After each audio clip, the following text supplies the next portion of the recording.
Hello everyone, welcome back to my channel PM novel, जिसमें मैं आज आपको सोल लैंड 5 नोवेल का पार्ट 3 एक्सप्लेन करूंगी।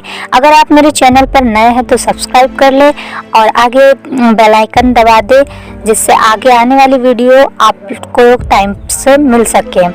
तो कहानी की शुरुआत में हम देखते हैं कि जिस शहर में वे स्थित है उसे विंडवुल्फ टाउन कहा जाता है। राक्षस जनजाति और आत्मा जनजाति दोनों का अस्तित्व बहुत ही शक्तिशाली है। कम से कम सुअर माताओं के मुँह से जब वह बात कर रही थी तो हमने सुना और टैंगसन ने सुना, और इंसान इस दुनिया में सबसे कम गुलाम है। ये सभी बच्चे एक साथ पाले जाते हैं और फिर दासता की शिक्षा प्राप्त करते हैं और कई फिर रईसों के दास बन जाते हैं। सीधे शब्दों में कहे तो भले ही वह विंडवुल्फ टाउन में मास्टर विंडवुल्फ की संपत्ति हो, फिर भी वह सबसे कम मूल्यवान है। बहुत सारे इंसान होने चाहिए। मदर पिग के शब्दों से यह सुना जा सकता है कि मनुष्य केवल प्रजनन क्षमता ही कर सकता है। परियों की दो जातियों की उर्वरता अपेक्षाकृत खराब है, जो मानव अस्तित्व का आधार है। इस दुनिया में इंसानों की कमी यह है कि वे बहुत कमजोर हैं। राक्षस और माताओं की नज़र में इंसान मेहनत भी नहीं कर सकता, लेकिन मनुष्य अन्य दास जातियों की तुलना में अधिक चतुर है और कुछ अधिक कार्य कर सकते हैं। दूसरा कारण यह है कि कुछ राक्षसों और आत्माओं के लिए मनुष्य की त्वचा और मांस अधिक नाजुक होता है, जो एक बेहतर भोजन है। वो गुलाम को खाने के रूप में खा लेते हैं। दुखी लगता है और यह बहुत दुखी है, पर कर भी कह सकते हैं। टैंगसन केवल चुपचाप खुद को आराम दे सकता है, क्योंकि यह पहले से ही बहुत दयनीय है। अगर भविष्य में कुछ अच्छे बदलाव होते हैं तो वह खुश महसूस करेगा। अब उसे केवल इस बात की चिंता है कि उसकी पत्नी का पुनर्जन्म कहाँ होगा और वह खुद की तरह दुखी होगी या नहीं। मेरा कहना है कि सुअर की माँ का दूध टैंगसन की जैविक माँ की तुलना में बहुत अधिक पौष्टिक होता है, कम से कम खाने के लिए पर्याप्त है। जब वह लगभग 6 महीने का था तो टैंगसन ने महसूस किया कि वह आखिरकार दुनिया में एक सामान्य बच्चे के समान शारीरिक स्थिति में है, और इस तरह की स्थिति भी उसे अपने आसपास के अन्य दुबले पतले बच्चों की तुलना में थोड़ी मोटी दिखती थी। इस आधे साल की उम्र में इसका मतलब है कि मैं मोटा दिख रहा हूँ। इसमें मामा पिग को भी स्पष्ट रूप से उसे अधिक पसंद किया। इस दुनिया में ऐसा लगता है कि मजबूत सुंदर है। हालांकि 6 महीने की उम्र में खाने के लिए दूध नहीं होता, इसके बजाय यह स्पीकी के समान कुछ है। एक छोटा बर्तन सीधे उनके पास फेंक दे, अपने हाथों से खाओ। आप कितना खाते हैं यह इस बात पर निर्भर करता है कि कितना हड़प कर सकते हैं। अधिकांश बच्चे उठ भी नहीं पाते हैं। उन्हें धैर्यपूर्वक खिलाने के लिए मदर पिग को अक्सर चम्मच का इस्तेमाल करना पड़ता है। इस समय टैंगसन मामा पिग के साथ अधिक से अधिक लोकप्रिय हो गया और वह पहले से ही अपने छोटे हाथों से बर्तन से हड़प कर खा सकता था। तो स्वाभाविक रूप से मैं थोड़ा और खाता हूँ और कभी कभी मुझे दूध पीने के लिए पुरस्कृत किया जाएगा। मुझे नहीं पता था कि मैं क्या हूँ, खा क्या रहा हूँ, वैसे भी इसकी देखभाल कर सकता हूँ। टैंगसन भरा हुआ था, घास के घोंसले में लेटा हुआ था। अचानक हंसना चाहता था, क्योंकि उसे अचानक याद आया कि उसके पिछले जन्म में उसका एक दोस्त था जो अक्सर कहता था, और घास के घोंसले में एक सुनहरा फिनिक्स भी था। मैं घास के घोंसले में पला बड़ा हूँ। मुझे नहीं पता है कि मेरे दोस्त अगर इसके बारे में जानते तो कैसे दिखते। विचार चमके। टैंगसन ने अपनी आंखें बंद कर ली और चुपचाप उसे गर्म रखने के लिए अपने ऊपर एक छप्पर खींच लिया। फिर चुपचाप अपने शरीर के रक्त को अपने मन में से निर्देशित किया। यह पहली बार नहीं है जब उनका दोबारा जन्म हुआ है। जिस दुनिया में उनका पिछली बार पुनर्जन्म हुआ था उसे डोलुओ महाद्वीप कहा जाता था। उस समय की तुलना में यह समय स्पष्ट रूप से कहीं अधिक दयनीय है, लेकिन आखिरकार अब बचने का मौका है, इसलिए उसे अपने मजबूत बनने के लिए कड़ी मेहनत करनी होगी। जुआन तियांग गोंग सबसे बुनियादी तकनीक थी जिसका उन्होंने उस समय अभ्यास किया था। झोंगझेंग शांतिपूर्ण है, इस नींव की इमारत से ज़्यादा उपयोग तो कुछ भी नहीं है। जब उनका पिछली बार पुनर्जन्म हुआ था तब उन्होंने 6 साल की उम्र में ही जुआनतियांगोंग के पहले चरण का अभ्यास कर लिया था।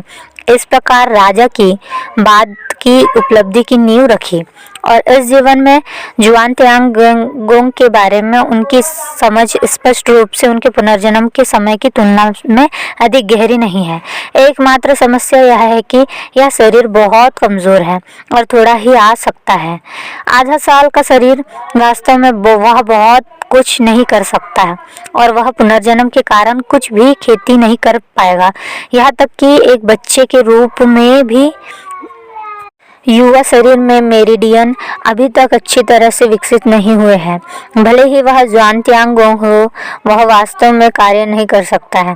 केवल एक चीज़ जो मैं कर सकता हूँ वह जुआनतियांगोंग पद्धति से गुजरना, मेरी अपनी आध्यात्मिक चेतना के साथ हवा में स्वर्ग और पृथ्वी की आध्यात्मिक ऊर्जा को मुश्किल से महसूस करना, चुपचाप थोड़ा सा अवशोषित करना और मेरे शरीर को पोषण देने का प्रयास करना है। उनका पहला प्रयास कुछ दिन पहले शुरू हुआ था।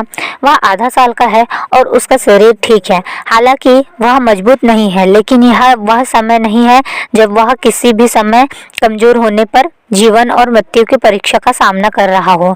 और जब तेंगसान ने पहली बार अपने स्वयं के आध्यात्मिक ज्ञान के माध्यम से दुनिया को देखने की कोशिश की तो उन्हें यह जानकर आश्चर्य हुआ कि इस दुनिया में जहाँ इंसान विनम्र कुत्ते हैं, आभा वास्तव में समृद्ध और डरावनी है। यह विंडवुल्फ टाउन के भी तरह से एक खजाना नहीं है। यह सबसे आम राक्षस कबीले क्षेत्र में से एक है।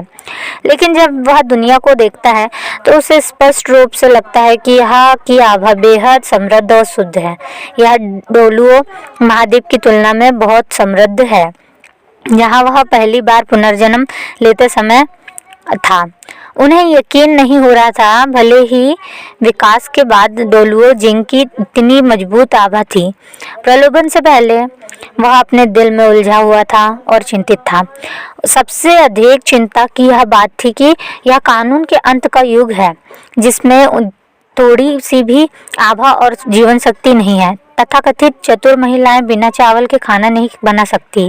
मनुष्य स्वयं गुलाम है और आने वाले दिन लगभग निश्चित रूप से अनिश्चित होंगे। यदि साधना की प्रगति धीमी और दयनीय है तो क्या उन शक्तिशाली राक्षसों और आत्माओं के सामने किसी भी समय उन्हें मौत के घाट उतार दिया जाएगा? और इस समृद्ध आभा ने तेंगसान को राहत की सांस दी। इस दुनिया में आने के बाद उन्हें यह पहली खुशखबरी मिली थी। कम से कम इस प्रबल आध्यात्मिक ऊर्जा के साथ एक बार जब वह साधना शुरू कर सकता है तो वह स्वाभाविक रूप से बहुत आसान साधना करेगा। हर दिन थोड़ा सा अवशोषित करता है, चुपचाप अपने शरीर में सुधार करता है, केवल आंतरिक सुधार करता है, सतह नहीं। सतह पर वह सामान्य बच्चों की तुलना में थोड़ा अधिक ऊर्जावान है और वह अपेक्षाकृत पतला भी है। जैसे जैसे दिन बीतते गए बच्चे धीरे धीरे बोलने में सक्षम होने लगे। इनमें करीब 1/4 बच्चे चुपचाप मर गए, पर कोई चिकित्सा उपचार नहीं है, सब बस कुछ खाना है। कोई कुछ सिखाने नहीं आया, आपको खुद से बोलना सीखना होगा। जब वे 1 वर्ष के थे और मुश्किल से जाने में सक्षम थे तो उन्हें दूसरी जगह भेज दिया गया और एक सख्त सुअरदानों द्वारा प्रबंधित किया गया। यह फूस का फर्श भी है और लकड़ी का घर मुश्किल से ठंडा होता है। 200 वर्ग मीटर के घर में 200 मानव बच्चों को यहाँ भेजा गया था। भोजन की मात्रा 150 बच्चों के लिए ही पर्याप्त है। सुअर दानव और भेड़िया दानव के बीच बातचीत से तेंगसान उन मानव बच्चों को समझ सकता था जो खाने के लिए प्रतिस्पर्धा कर सकते थे और शारीरिक रूप से मजबूत थे और भविष्य में एक गुलाम के रूप में लंबे समय तक रह सकते थे। इस दुनिया के में इंसान के लिए दुखी होने और अपने दिल में प्रतिशोध का बीज बोने के अलावा वह केवल 1 वर्ष का होने पर कुछ नहीं कर सकता। आध्यात्मिक ऊर्जा को अवशोषित करने के लिए पोषण के साथ तेंगसान का शरीर स्वाभाविक रूप से अपने साथियों की तुलना में बहुत अधिक मजबूत होता है, लेकिन वह केवल भोजन लेता है जिसकी उसके शरीर को प्रतिदिन आवश्यकता होती है और शेष दूसरे के लिए छोड़ देता है। वह केवल केवल सबसे पतले बच्चे को ले जाने के लिए मरते हुए देख सकता था, लेकिन वह कुछ भी नहीं कर सकता था। जब भी रात शांत होगी वह चुपचाप सोते हुए प्रभामंडल को आत्मसात कर लेगा। 1 साल से इस दुनिया में है। मनुष्य को सुअरों और कुत्तों से विहीन जीवन जीते हुए देखकर उसका हृदय व्याकुल और पीड़ादायक होता है। उसने इसके बारे में कभी नहीं सोचा था, न सोचने की हिम्मत नहीं की। अगर उसकी पुनर्जन्म वाली पत्नी ने खुद के समान जीवन का अनुभव किया, शायद एक बच्चा जो मर रहा था और उसे ले जाया गया था, उसे क्या करना चाहिए? ये टैंक्सन अपने मन में सोच रहा है। तुम्हें पता है, वह एक वास्तविक पुनर्जन्म है, उस तरह का पुनर्जन्म जो पिछले जन्म में सब कुछ भूल जाएगा।